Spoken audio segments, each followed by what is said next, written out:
All right, so what I'm going to do is show you a trick about how to make your paper easier to do math on. So the very first thing is you head your paper, just like your teacher tells you to. If you need to put your name on it, put your name on it. But since we're virtual, just putting your date and title is fine.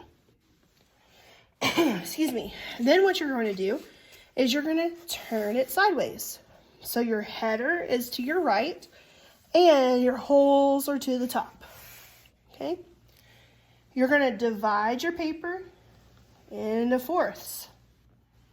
Bloop. Just like so. Just make a big T. Well, it's a lowercase t, but you know what I mean. It's going to take up pretty much your whole paper. Then you can number your problems. So this is problem number 1, problem number 2, problem number 3, and problem number 4. Up here, that's where you're going to start writing. So let's say that I have 43 plus 27 equals blank.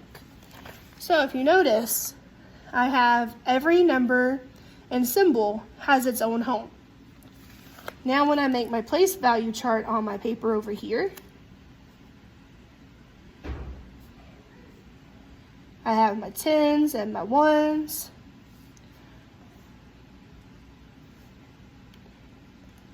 I can do my vertical here, my horizontal over here saying make my quick 10, 3 plus 7, I know that's 10.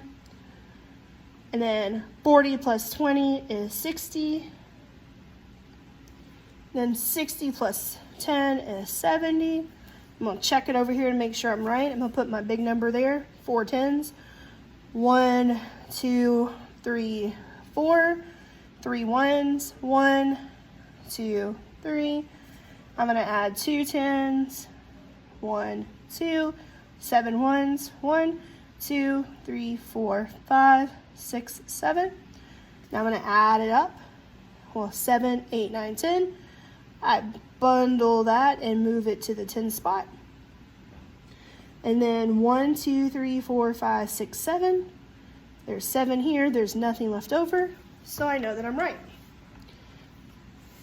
There you go.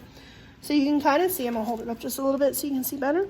Everything has its own home and own place. It doesn't go over the line. You keep it in between the blue lines so that you can organize it a little bit nicer and make it more neater. 1, so you don't waste so much paper.